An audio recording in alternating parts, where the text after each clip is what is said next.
Today's secret word is... freedom. Now, you all remember what to do whenever anyone says the secret word, right? Scream! Right! Perhaps I could use this as an excuse to go to those far-off planets with little polka-dotted people if necessary, and be able to talk about love, war, nature, God, sex, all those things that go to make up the excitement of the human condition. I'm Captain James Kirk. Spock. Your move, Captain. Jim Kirk of the Enterprise. What's going on? I'm James Kirk. These people are my friends and my shipmates. Leave my crew alone. Out of the question. How about that? James Kirk. It fits like a glove, Captain. Oh, the bonehead ideas. Gentlemen, I'm Captain James Kirk. Get out of my chair. Get out of it now. My greetings and felicitations, Captain. So good of you and your officers to, drop in. Absolutely smashing. Jolan True, everyone, and welcome to Humanist Trek. It's a Star Trek podcast about the humanism in Star Trek. I'm Sarah Ray. And I'm Allie Ashmead. In the studio together again. Woohoo! In the same room. It's so dumb. We live like 20 minutes away from each other. It's 38 minutes technically. But not when I drive it. Oh. Well, I bet when I get home, the fucking Department of Transportation is going to send me another letter with a bill. Every time I drive up here, I unknowingly go through a toll. How? I don't know. How have you not figured that out yet? I say no toll. Yeah. And I get a bill. I will get a bill next week. It pisses me off. So you need to take the country roads, I guess. I thought I took the country roads. Tower, to the airport. Yeah. Fuckers. We just finished up, I was going to say recording, but we've just finished up a live stream over at Pride 48. Yeah, that was fun. That was a lot of fun. I did a show called Sarah Talk back in the day, and we were on the Pride 48 network, and they do an annual 48-hour live stream-a-thon. We got into that. I don't even know how we found them. I think I was just looking for networks to, help grow the listenership or whatever. And so, they do this annual live stream thing, and that's always a lot of fun. So we just wrapped that up. That was fun. It was therapeutic. Yeah. I really and this too, this you and me getting on and talking about this dumb thing that we love. This is therapy for me. Is so therapy for me too. Yeah. So much stuff going on in our lives, in the world that is just heavy. Yeah. And this is the thing that I can forget all that for just a moment. Yeah. And think about a whole nother world. A whole new world.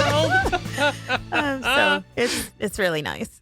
Well, that's the thing about Trek, right? For a lot of people who grew up watching Star Trek, the whole point of the thing was an hour escape from all of the shit going on in the world. 100%. Even though some of the themes were about the things that were going on in the world. Right. You got to watch them with the crew. Yeah. And it was just different. Different. Yeah, it's not as real if it's fake. Yeah. If it's science fiction, yeah. So, I love Ancient Aliens, right? Oh my God. Sarah's rolling her eyes. Here we go. So, the last episode we talked about it was about the Nazis. Right. And I was watching Ancient Aliens, as I do. And they were talking about, I forget what the subject was, but they talked about Nazi Germany. And I didn't realize how the U.S., we sort of benefited from some of the things that happened.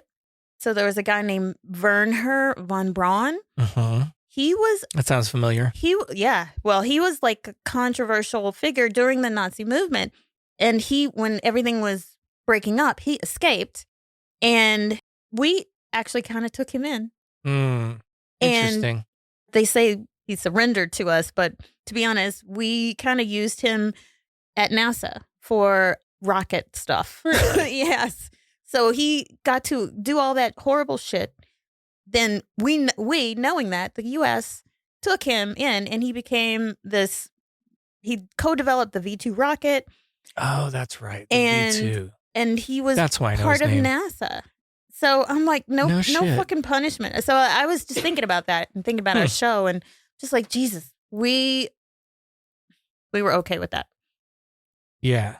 It makes me wonder, and this is a bit tongue-in-cheek, a bit facetious. It makes me wonder if, maybe the United States is not necessarily the beacon of hope everyone thinks it is. I never thought it was. Maybe it's not something you should structure your whole civilization around. Mm-hmm. It's not the end all be all. It's not the Omega glory that you think it is. Right. Well, everybody stand up and put your hands on your hearts. It's time to say the Pledge of Allegiance to Star Trek, the original series, Season 2, Episode 23, The Omega Glory. Sir, contact with an object. It's moving toward us. No visual contact yet. Deflectors, full intensity. Mr. Sulu, yes, get anything on your scanners? It's coming at light speed. Collision course. Visual contact. Anything, over?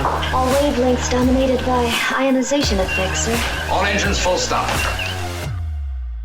As the Enterprise rolls up to Omega 4, they detect another ship in orbit, and Kirk's like, for fuck's sake, are the Klingons here giving people heaters again?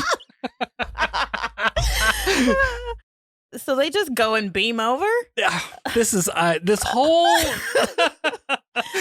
Ugh. They're just like, Okay. okay, there's a ship, let's go beam over, because nobody's answering. Yeah, so they do a long-range scan and discover this is the USS Exeter, which has apparently been out here in this area for 6 months.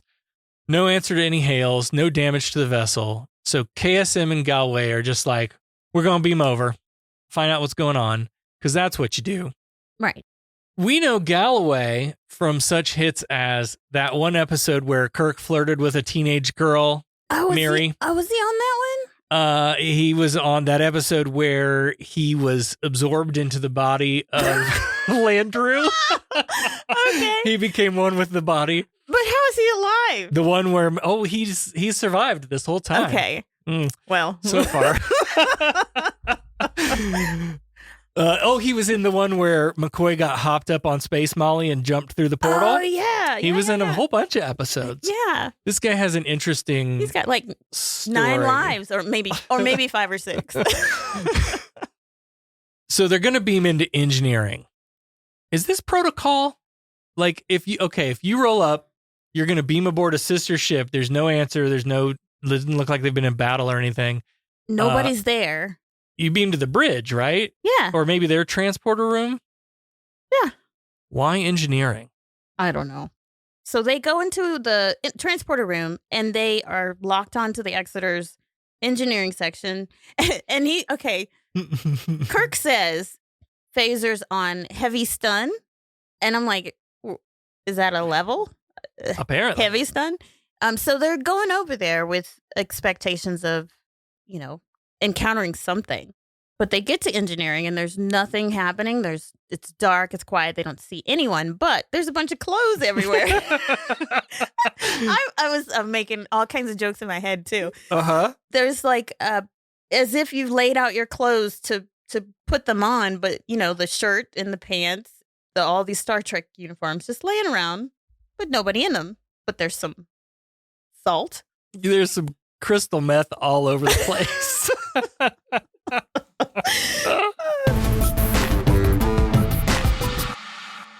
This is some real Left Behind shit. Yeah. Oh, yes. Right? Oh, my goodness. I did start reading those books back in the Did you really? day. Yeah. It was actually good from a sci-fi standpoint.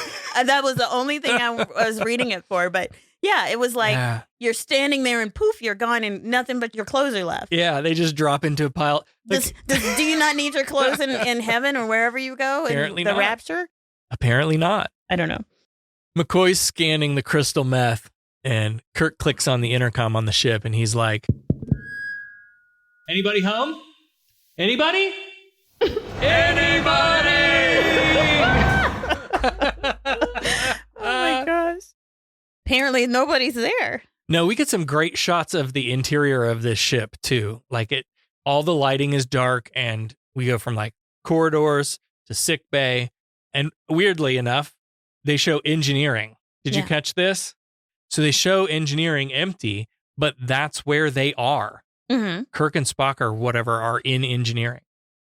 And they've determined that all they're finding is uniforms and some crystal meth. Nobody's aboard. All the shuttlecrafts are there.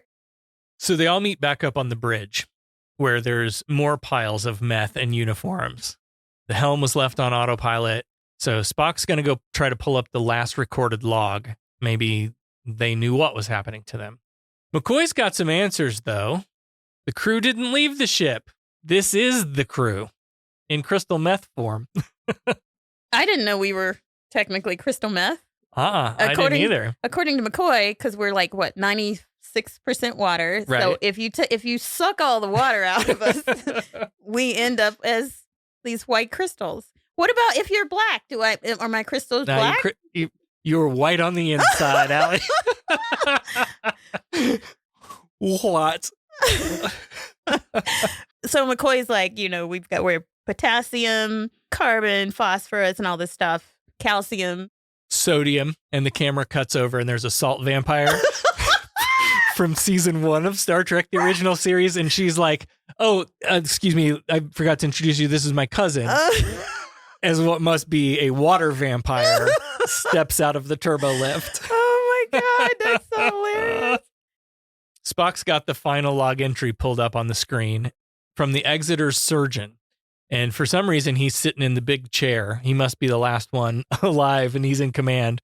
He's struggling to sit upright, and he's all pale. And he says, if you've come, very like ghost ship warning, if you've come aboard this ship, you're a dead man. Don't go back to your own ship. He says, you have one chance. Got to get down to the planet. And as he tries to say where Captain Tracy is, he goes into like this painful scream and kind of falls out of the chair. So Kirk is like, okay, we got to go. So how did they beam down to the planet, though?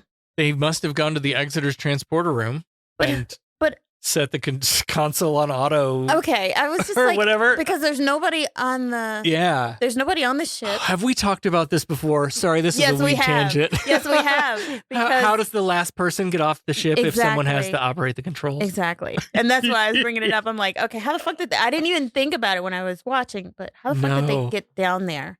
Because they couldn't go back to the Enterprise. Right. So, I don't know. There's a great exclamation mark on this moment as the camera kind of follows Kirk as he kneels down, and on the floor under the captain's chair is the surgeon's uniform and piles of meth. We talked about this on an earlier episode, but you'll notice here that the surgeon's insignia is not the same as the Delta that the Enterprise people wear. Oh, I did notice. So they all have different patches, and that goes back to, again, Gene's idea that each ship would have its own sort of kind of separate identity, which fell by the wayside as at some point everyone adopted the Delta. Right. So they materialize on the planet's surface. At first, I thought this kind of looked like a Western set. Yes, totally. But totally then it moved, and there were like some designs on the wall and stuff that made me think it was like maybe Middle Eastern influences in like some of the architecture works. No, I don't know where they're at.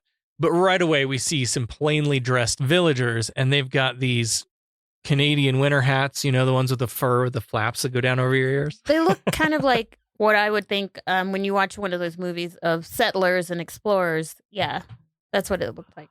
These villagers have a guy knelt over a chopping block about to lop off his head into a wicker basket waiting below.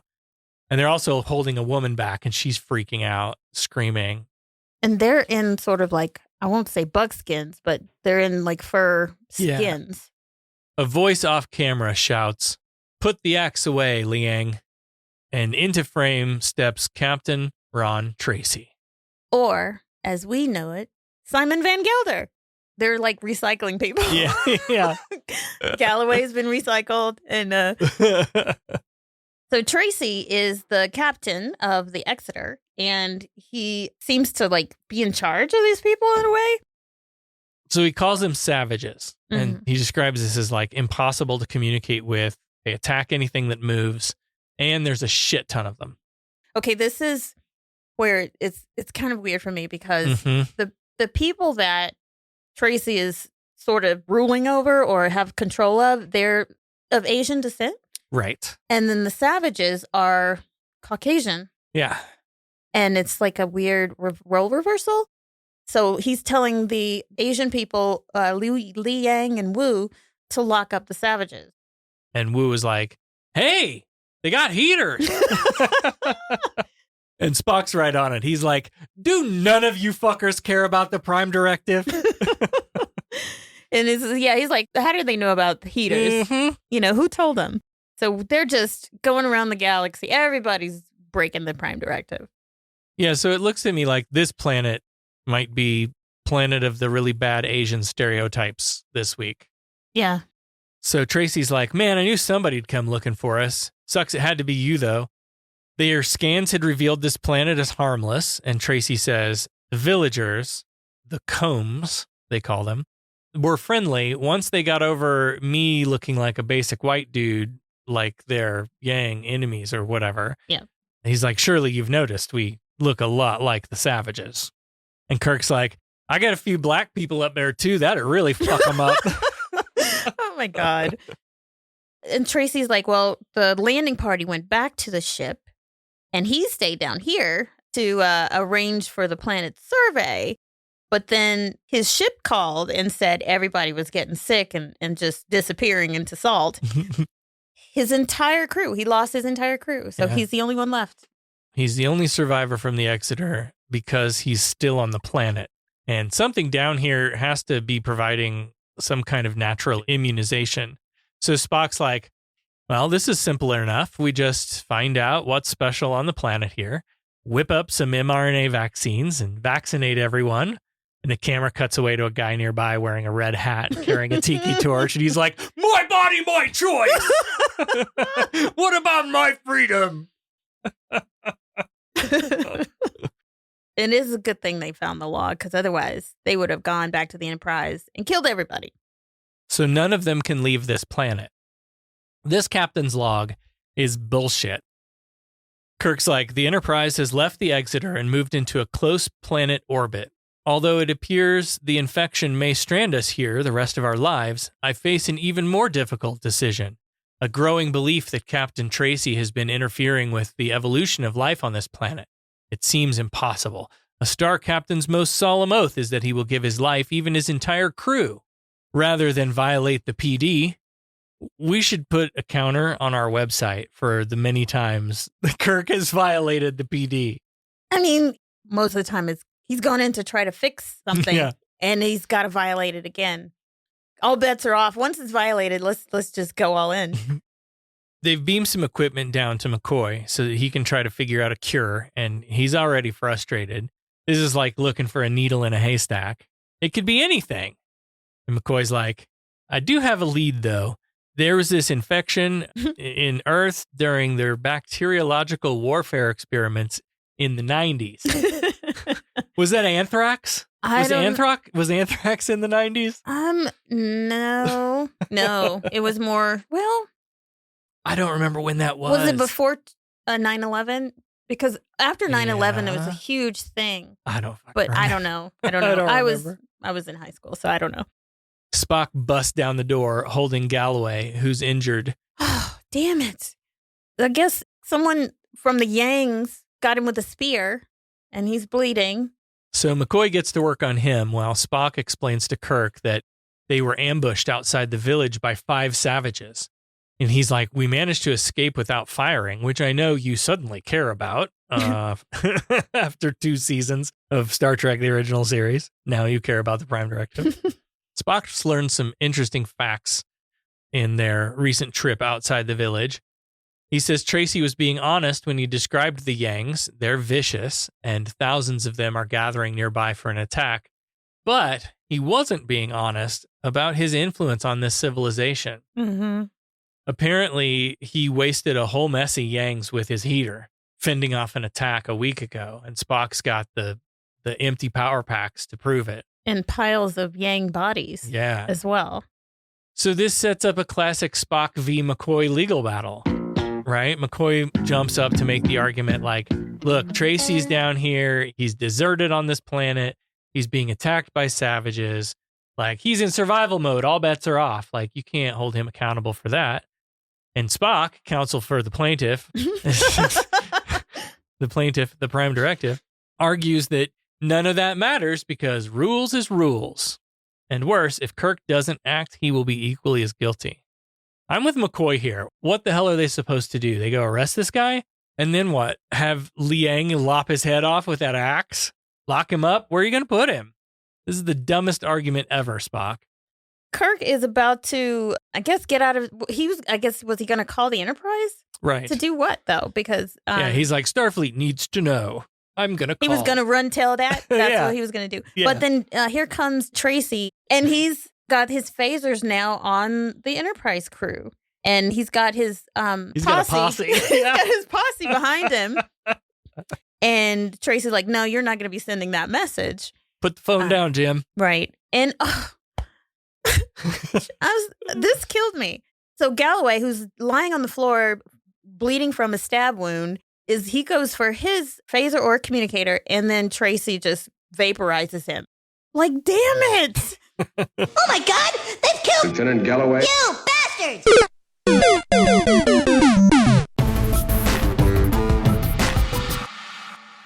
After the break, the villagers confiscate some of the Starfleet's equipment. And to further the bad Asian stereotypes, they've all got samurai swords. Oh, yeah.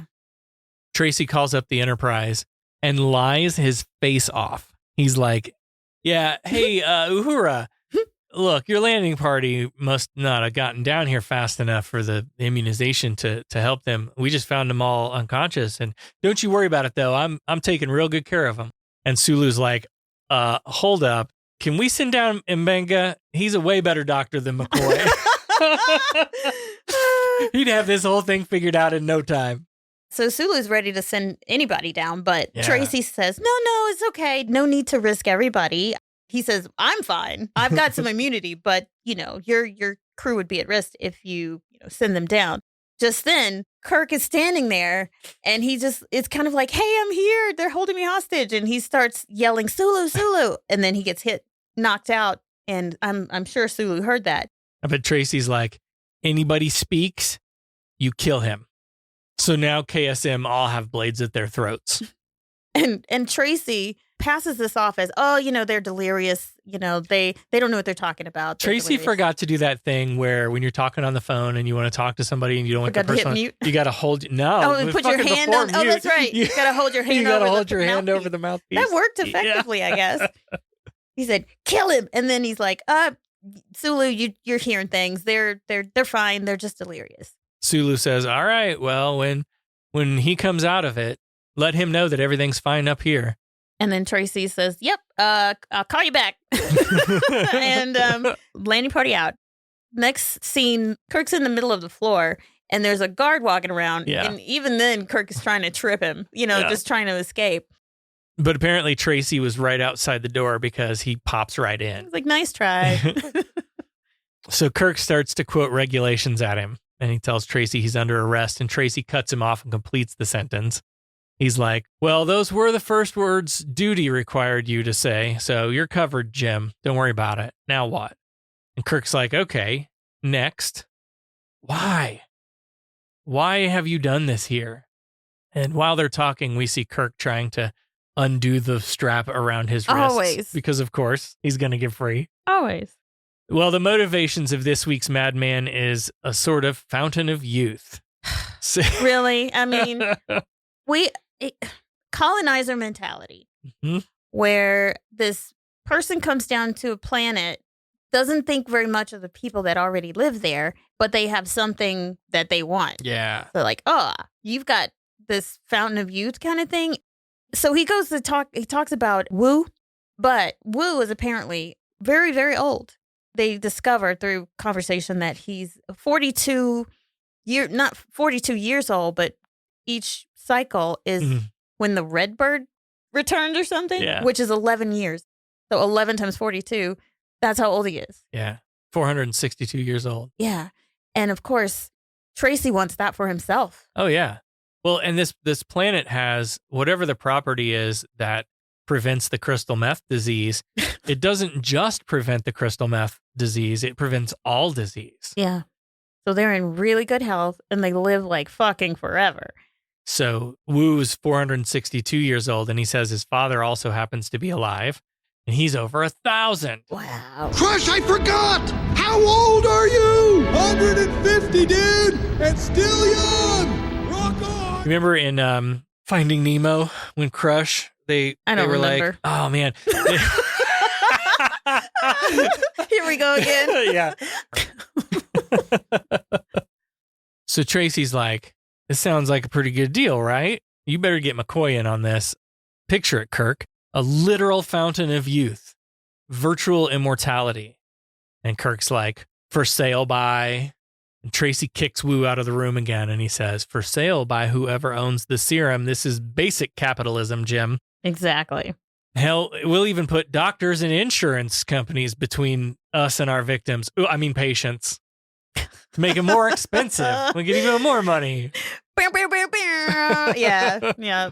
He's like, McCoy's eventually going to figure this out, isolate the thing. And in the meantime, you're going to send the Enterprise away because you can't leave the planet. And when we're ready, when everything's all worked out, they'll send a whole fleet of ships to pick us up. They're going to bottle that shit and sell it. Now available at Quarks. Tracy's main argument here is that an immortality serum could change humanity forever. So there's a little bit of like this is not just about selfish me. Like this thing could change humanity as we know it. He's like, so that's worth fucking over the Prime Directive, isn't it? And Kirk's like, well, I do have some experience fucking over the PD. Give me some time to think about it. But what he really wanted to do was distract Tracy for a little bit because he's got his hands free now. And as Tracy turns to go, Star Trek fight!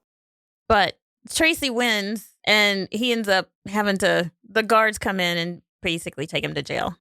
Cut to a prison where the Yang man and woman from earlier on the street, they're in a cell now, and Spock and McCoy are in another cell.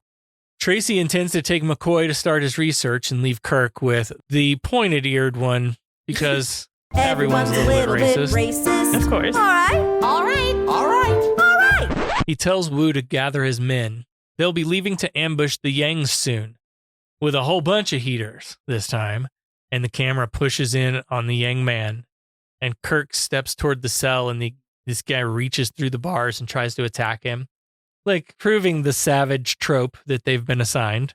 Right. And they're being portrayed as like animals that can't even like communicate. I don't like it. Tracy's like, see, these animals, they just happen to look like us, but they're animals. You still think the PD's the right choice here in this situation?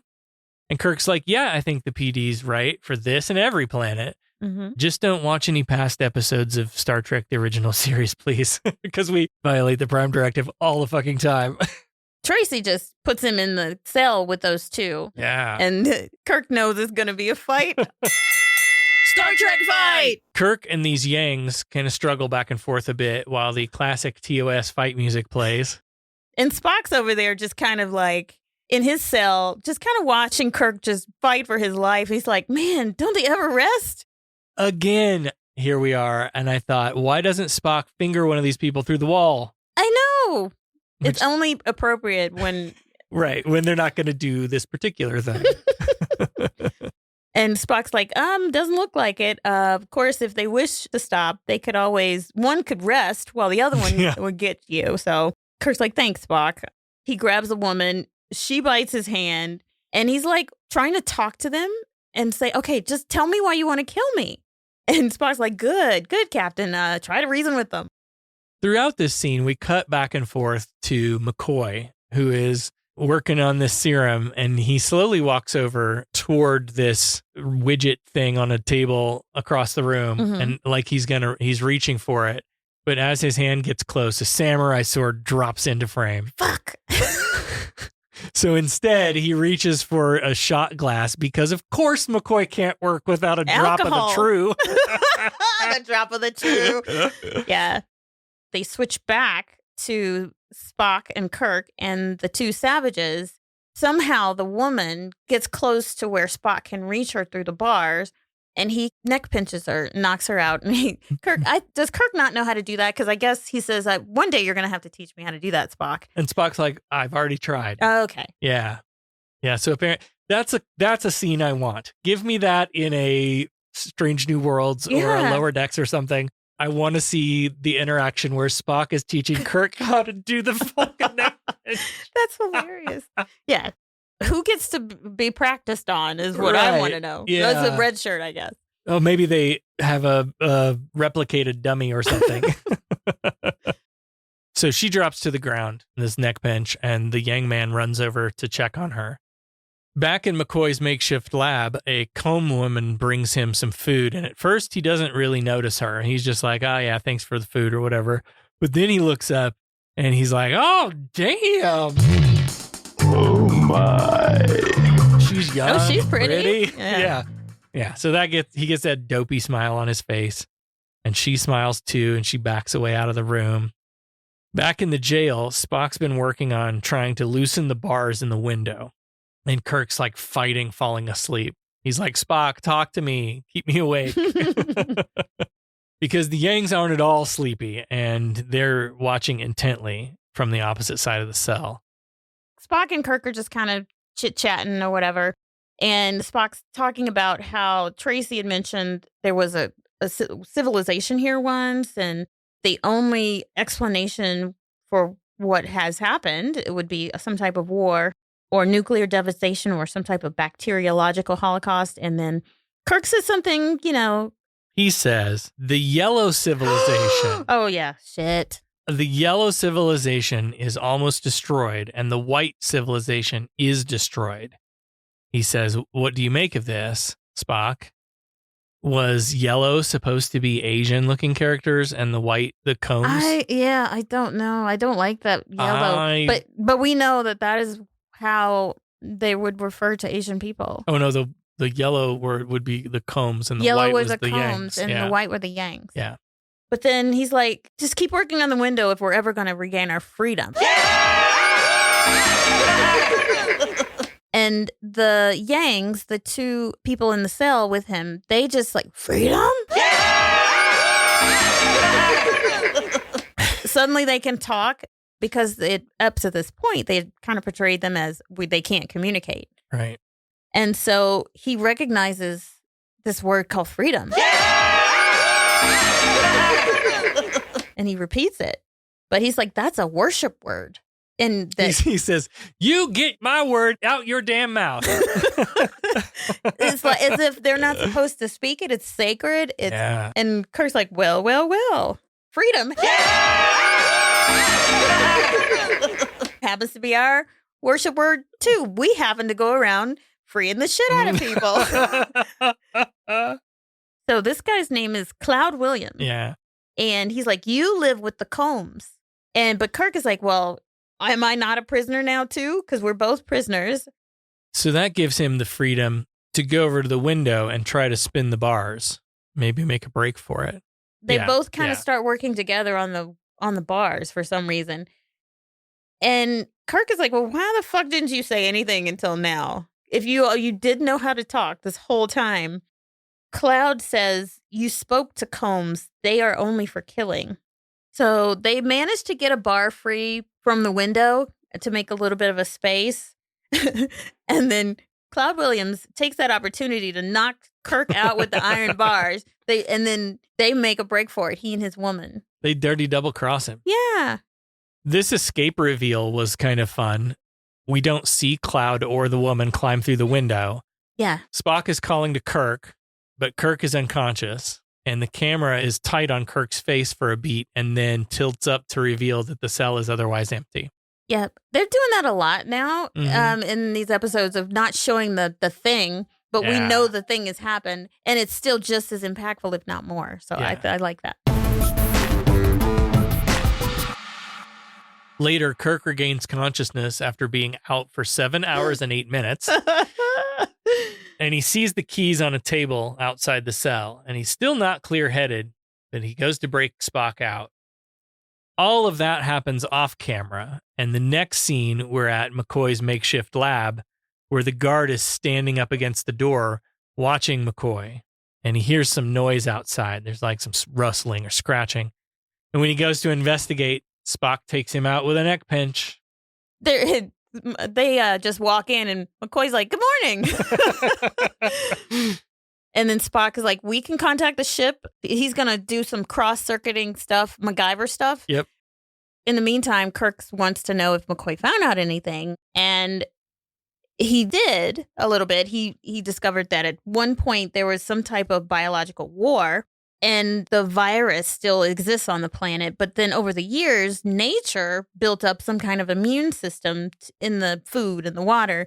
And so that's why the people live as long as they do. They don't have any sickness. They're super, super healthy.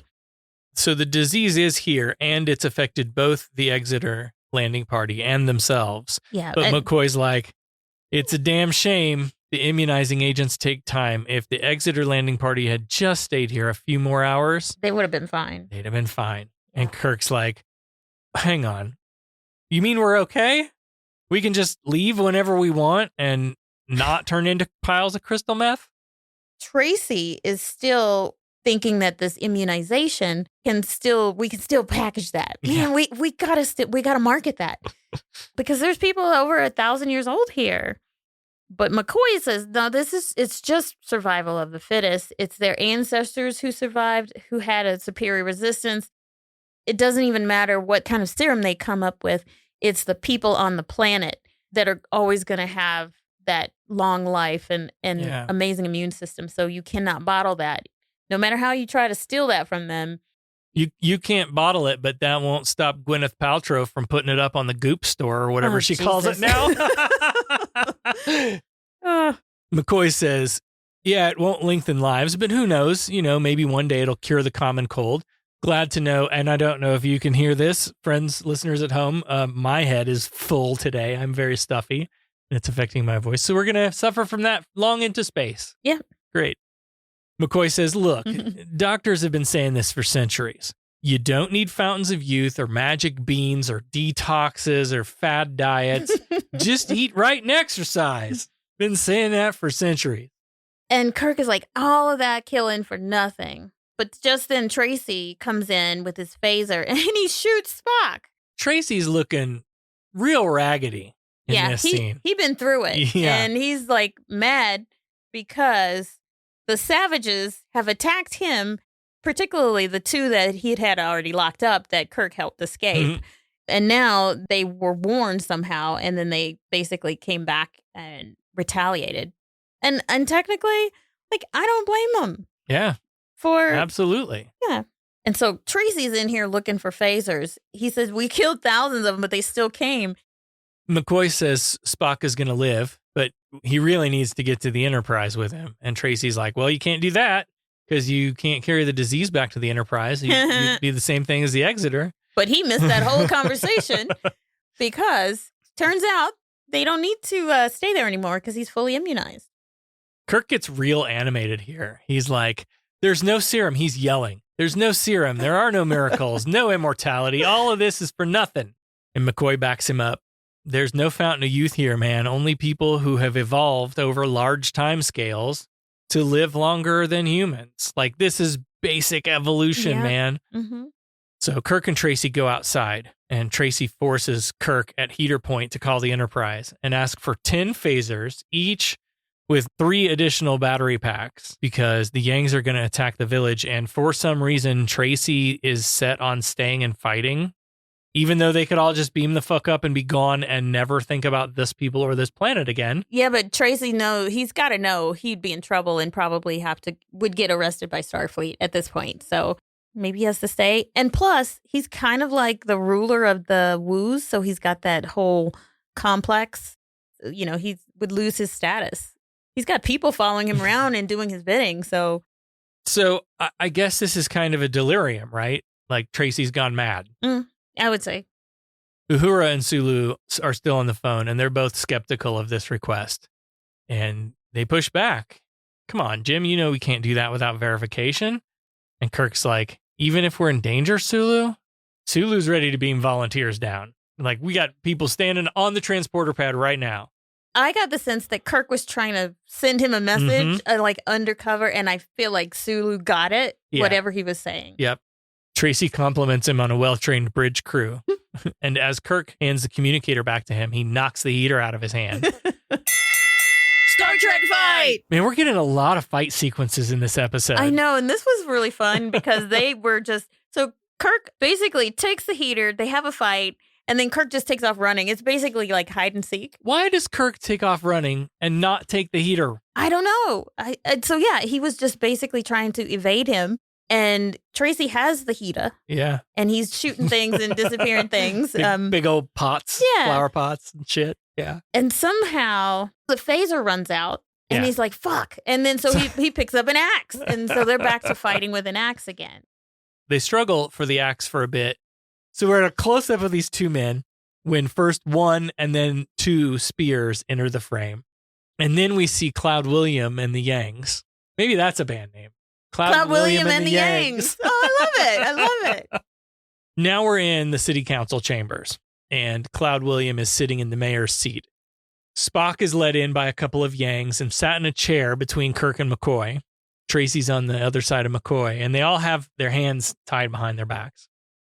Get ready to stretch all imagination here, because KSM start down a conversational road that leads them to thinking that these people here sure seem like American Indians. And yeah.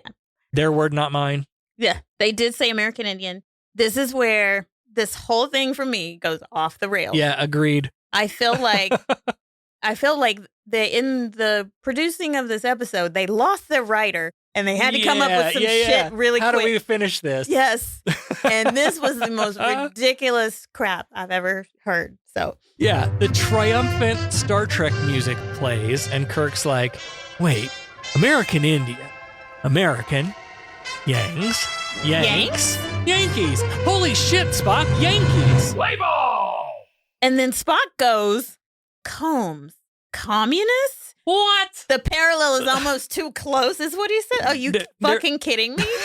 That was a stretch. That was such a stretch. He's like, Captain, it would mean that they fought the war your Earth avoided, so between the communists and the Yankees, and in this case, the Asiatics won and took over the planet.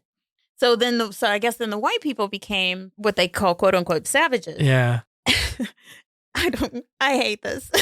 And then Kirk says, well, if it was true, all of these generations of Yanks are the ones fighting to regain their land. Okay, hang on a minute. Are they thinking that these people were from Earth at some point?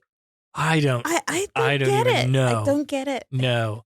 Or that, like, here we go. Here's another dude on a planet who's taking something from Earth history and like teaching it to a culture, and that's how their culture forms. But Tracy was only there for like a minute. Exactly. So I don't understand this next part at all. No. Somewhere there's a guy beating a drum. We get a shirtless dude beating a drum. And Cloud Williams stands and he says, that which is ours again. It will never be taken from us again. And a raggedy ass American flag is marched into the set. I was screaming at the TV by this point. I'm like, what the fuck is this? Where did they get the American flag from? See, we just did this episode where John Gill was teaching people the Nazis. Maybe and that's stuff. why they did this. So I'm like, was this the answer to the Nazis? and I don't know. Somebody man. help me. So it was about at the 30-minute mark of this episode that I looked down at the episode description thing under the video window and thought, wait a minute, American flag? What American flag? Like, it took 36 minutes for us to get to the American flag. But the caption for the episode is, Kirk and Spock show up on a planet with great reverence for the American flag. I didn't look at the... I was waiting. I didn't look at that. I was waiting for it and waiting for it and waiting for it. And it got to that point where I was like, did they put the wrong... Is this the wrong is this not the right episode? Honestly, yeah. I never look... I mean, I don't pay... I only look at them because we announced them at the end of the episode. That's the only reason I really look. I don't pay that much attention to them, though. Yeah. But I didn't pick up on the American flag thing. Tracy tries to talk Kirk and the others into joining him and taking these guys out. Cloud stands next to the flag, puts his hand over his heart. He starts saying, I plegli ianectu flaggen tupep kile forstan. Somehow, Kirk finishes and he says, and to the republic for which it stands, one nation under God, blah, blah, blah. And one of the elders is like, oh, he spoke the holy word again. History class is in session, kids. As Kirk finishes the 1954 version of the Pledge of Allegiance. Because it had one nation under God. As someone who has been involved in like the atheist movement for many years, I took it upon myself to learn the real history of the Pledge of Allegiance. to push back on the often uneducated Christian nationalists who are like, you know, they recite the pledge as a big military band plays the national anthem while they jerk off and cum all over the American flag. God bless America! I'm dying. You're killing me. The Pledge of Allegiance was written in August 1892 by a socialist minister named Francis Bellamy, and that pledge simply read, I pledge allegiance to my flag and the republic for which it stands, one nation, indivisible, with liberty and justice for all, period, full stop. That was it. In 1923, they changed it to say the flag of the United States of America. So now it says, I pledge allegiance to the flag of the United States of America. Still no God. And it wasn't until 1954, when America was freaking the fuck out about communism, that President Eisenhower encouraged Congress to add the words under God, separating the U.S. from those godless heathen commies. These guys are shocked that Kirk knows the magic words, and Kirk explains that in our land, we have a tribe like you. Cloud asks where his tribe is, and Kirk's like, up there. You know, one of those points of light in the sky that you see at night. But just like a lot of Americans, these guys are true believer religious zealots, and they think he's talking about being cast down from heaven. He's like, you're confusing the stars with heaven, but Tracy's going to get all up in that. And he's like, yeah, he was cast out. Don't you recognize the evil one? Because he's trying to still survive and paint Kirk in a negative light. And I'm assuming if they follow the American flag shit, they probably follow like maybe one of the religious things. And so Kirk is cast out like Satan was. So he's Satan now. Tracy is working the angle however he can so that he can survive and Kirk can get killed. And he's Tracy does this excellent atheist move where he's like, who else would trick you by saying your own sacred words? Let your God strike me dead if I lie. Because he knows. He knows. This is the atheist move. All right, fine. If God hates me so fucking much, let lightning strike me right now. And it never happens. Crickets. Yeah. So this goes back and forth a few times. Kirk arguing that they're not gods, just men like them. Tracy trying to make Kirk out to be the devil. And to prove his point, Tracy goes over to Spock. And he's like, isn't this exactly like the picture in that book of yours? Doesn't he look like Satan? Who could it be? Satan? And Kirk's like, you should have seen him in the pilot episode of Star Trek, the original series. He was a lot more satanic looking back then. And then, of course, Cloud Williams, he kisses a Bible. So, yeah, they got the Bible too. And he turns it to a picture of the devil. He turns it to a picture of Spock. Basically. Poor Spock. They're racist, got a racist. Tracy's like, want to know what's worse? This guy didn't even have a heart. If I only had a heart. And so he says, yeah, check it out.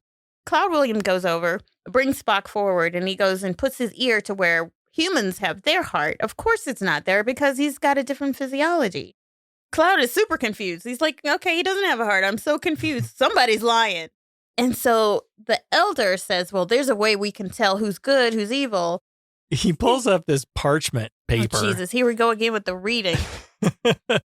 Cloud says, this is the greatest of holies, chiefs and sons of chiefs. Very indigenous. Sounding, they're doing the whole, it's disturbing to me. Yep. But I know that's like a lot of shows were like that back then. Yeah. But watching it now. You think like Gunsmoke was the hot show on the air. Yuck. Watching it now. Ugh. So chiefs and sons of chiefs may speak the words, but the evil one's tongue would surely turn to fire if he said it. So he's like, I'm going to start reading from this parchment, and whichever one of you can finish saying it without bursting into flames, you're the good guy. So Cloud starts reading this gibberish again. Let's give it a shot. Eid plebnista norcon forcon perfectinun. That's exactly Kirk. And I didn't know what this one was. I figured it was going to be some Declaration of Independence or something. It had to be because the Pledge of Allegiance was mangled, so it's got to be some other thing. Kirk didn't pick up on what it was. He said they sounded familiar, And Tracy's like, look, he can't even, look at him. He can't even speak them. So he's evil because he's afraid his tongue's going to burn and all that bullshit. It's looking pretty bad for KSM. Yeah. So Kirk suggests another option. Doesn't that old dusty book of yours say something about the good always triumphing over evil? Nice one. What Kirk has suggested is a fight to the death. Is that in the Bible? Steel Wait. cage match. Is that in the Bible? In this corner. Let's get ready to rumble.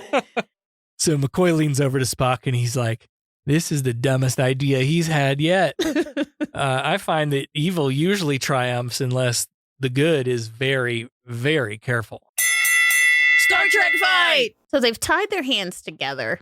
So they've got one hand tied together, Kirk and Tracy, and they've put a knife in the floor several lengths away from them. And it's kind of like whoever gets to the knife and kills the other is the winner.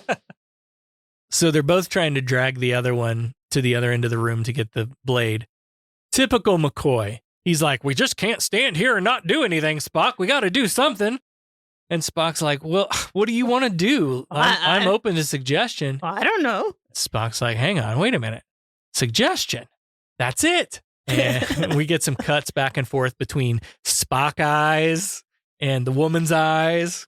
And McCoy's like, what in Sam hell are you doing? Now is not the time to be flirting with a woman across the room.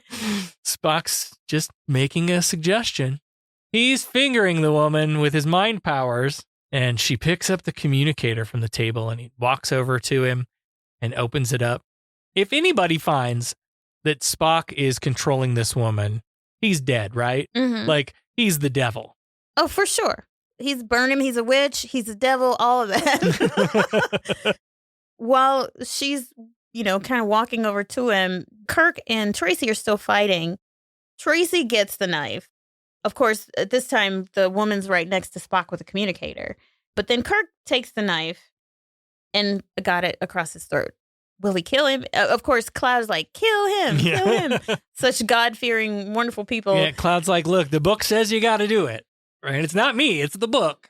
Yeah, it's not me. And if the book says it, it's okay. But Kirk just cuts their ties and lets them all free. Sulu and a couple of red shirts beam in, and that's enough to make the Yangs think Kirk is a god and offers themselves up as his slaves. And Kirk's like, no, I'm not a god. Besides, what would God need with a starship?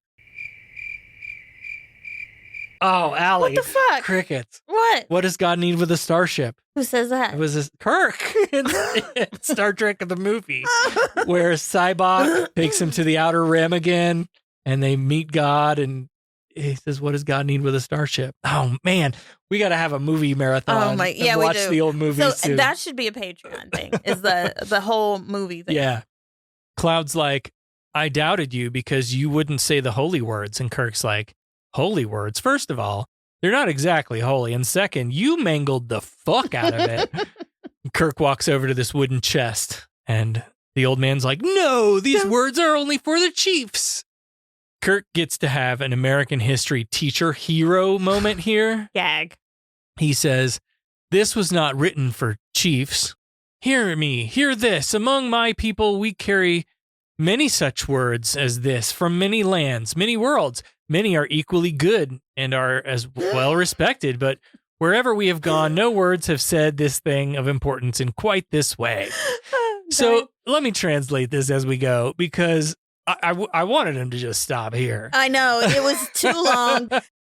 So what he's basically said is, and when I say this, I say, I think the jingoistic nationalist Americana is toxic and gross. And so I often say, like, we have a flag. Many other countries do too. Yeah. Ours is no more or less special than theirs. Mm-hmm. We have a special song. Mm-hmm. Ours is, other countries do too. Mm-hmm. Ours is no more or less special than theirs. Like, that's, I don't understand this fucking Americana flag worship stuff. But it's right there with the Bible in the deck, right there in the show, the flag, the Bible. Oh, yeah. And it's all right all there. Three of the things that if you're a nationalist, yeah, this is what you worship.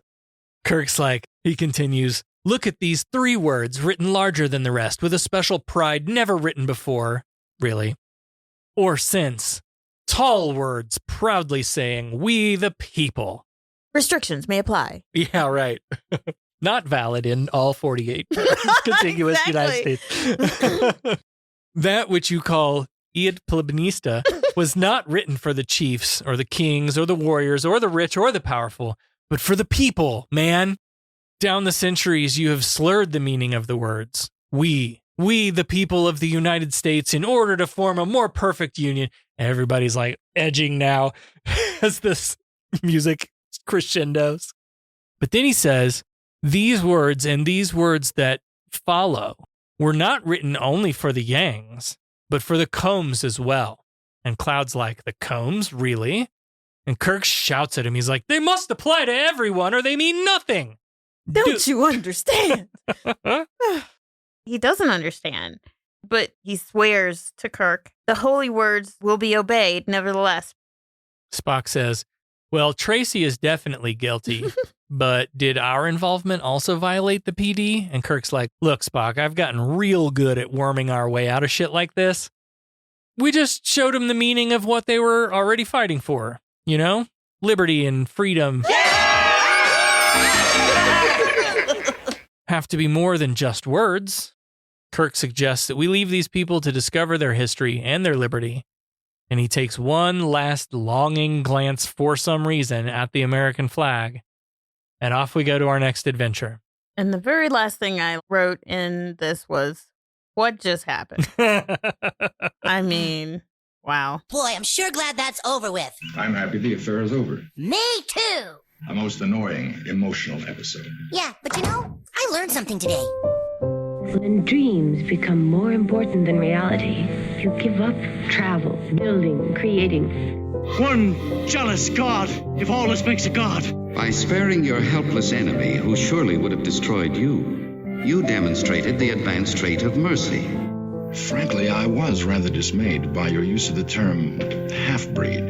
You must admit, it is an unsophisticated expression. Hey, kids. Don't do crystal meth. Yeah. Drugs are bad, okay? Has that marijuana made it back up here yet? No? Okay. I forgot all about I did too. The crystal meth. The crystal meth and the Americana storylines are 2 separate episodes that they smushed together. They have to be. I told you. Yeah. They forgot. They lost their writer halfway through it, and they're like, we got to come up with something. So yeah, wow, super weird. Very not my favorite episode. No, and it was very Christian nationalist, in my opinion, for the times especially. So it's like they took the indigenous, the communists, the white people colonists, and then they took the Bible and then shook it up. Yes, and then just let the chips fall where they may. Yeah, it was a disjointed. Wow. Yeah. It's like a fucking Star Trek Mad Lib or something. Kirk and company arrive at a planet where crew people have died from blank. I need a noun. What do you mean? This episode. On the planet, the people very much revere blank. I need another noun. And the nouns are crystal meth disease and the American flag. And that's how they wrote this episode. It is a Mad Lib. Yeah. It's like watching Whose Line Is It Anyway? You know? Yes, very much so. You're given a basic scene to do, and then someone writes a little something on a slip of paper in your pocket. Yeah, you gotta pull out the line and use it. Yeah. That's totally Whose Line Is It Anyway? But yeah, this was a Whose Line Is It Anyway? Omega Glory. Yeah. Actually, this was exactly what happened to the indigenous people. They were like, these people don't know anything. Yeah. We're going to give them our Bible and we're going to teach them about we the people and teach them about our brand. And then they're going to worship it. And then that's what happened. Yeah. You said something and I want to go back to it, which is that, I wonder how this played with audiences at the time. Again, because it's so very clearly like jingoistic American nationalism that to a 60s audience, I think would feel weird. It's probably fine. If you did it as like different Klingon houses We're not humans anymore. Now we're talking about Klingons. And there's different Klingon houses that are opposing each other. And one of them looks like Asians and one of them look like white dudes, and like separated out from reality a little bit more. I don't like it. I don't either. Not a fan. Not a fan. Well, now it's time to honor the dead. Galloway finally departs after several appearances on Star Trek, the original series. Poor Galloway. So, yeah, he was the only one who died, I think. Yeah. Except for, all the thousands of Yangs that were murdered. And everybody on the Exeter. Right. It's dead, Jim.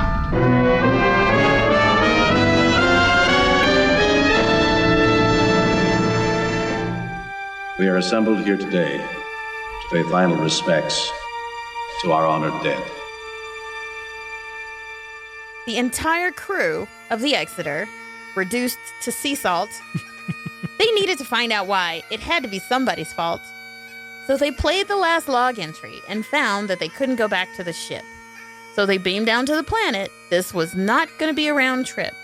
Poor Lieutenant Galloway, the only one wearing red, stabbed by one of the Yangs, but he was not yet dead. Van Gelder, Captain Tracy comes in. His phaser is drawn.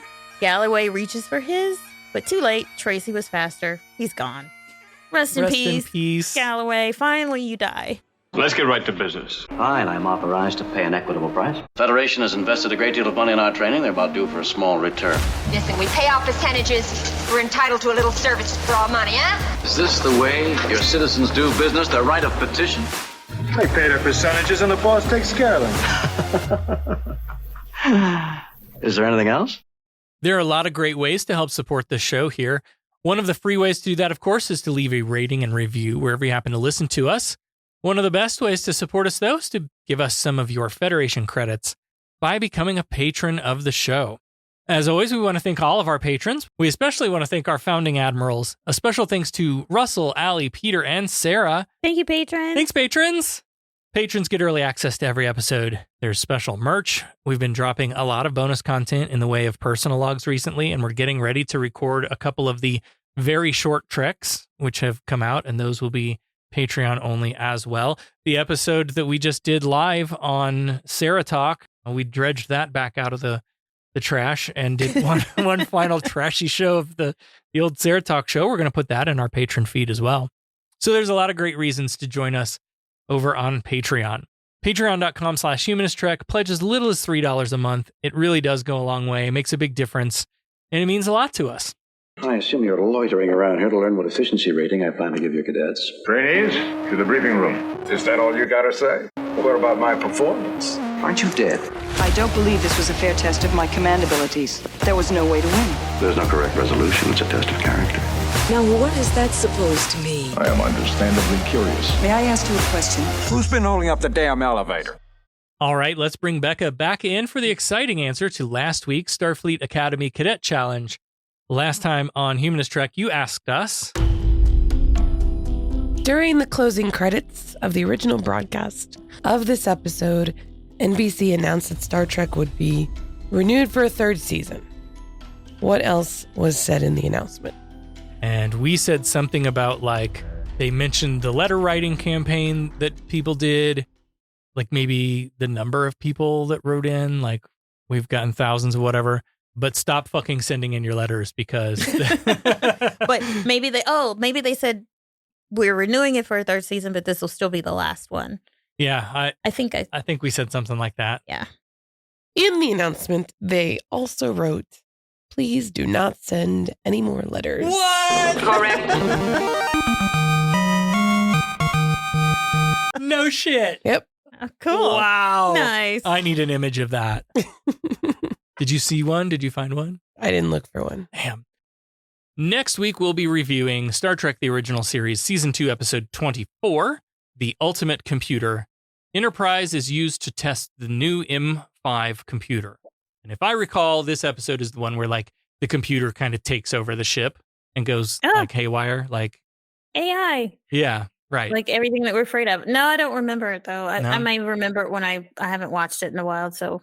All right. Nothing comes to mind. What is our question for The Ultimate Computer? This is the only time in the series that we get a view of the Enterprise from where?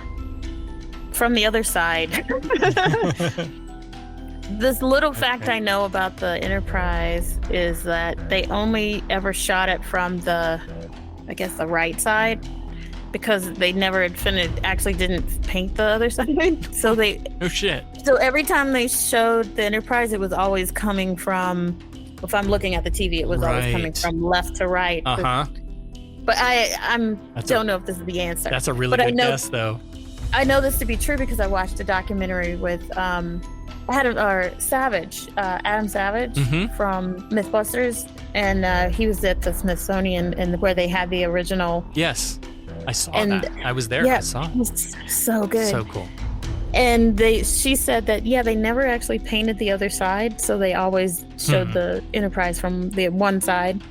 That's as good a guess as any, because the only thing I was going to come up was with like from a planet or from the shuttlecraft window thing.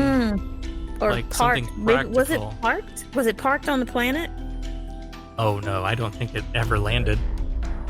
Yeah, because I don't. So I'm going to go with the other side of it. Okay, Allie's guess is other side of the model. I'm going to go with, what did I say? From a planet? Oh, from like the shuttlecraft window. From the that would be good. I don't want to say from the outside, because we see it from the outside all the time, but from the shuttlecraft. I'm going to say shuttlecraft window. Okay. That's a good one. Becca's not saying shit. Nope. She's like trying to fight. Being very quiet over there. All right. Well, we will find out that answer next week. And if you'd like to play along, you know how to do that. Head to your nearest social media app. No cheating, no Googling. Share this episode with your answer and the hashtag Starfleet Challenge, and we'll poke through them and pick out somebody that we like. Next week on Humanist Trek, Star Trek, the original series, Season 2, Episode 24, The Ultimate Computer. Live long and prosper. Kapla. Humanist Trek is available wherever you replicate your podcast. Follow us on all the social medias at Humanist Trek. Become a patron at patreon.com/humanisttrek. Open hailing frequencies to podcast@humanisttrek.com and visit our website, humanisttrek.com. Humanist Trek is a production of Sarah Austin Media.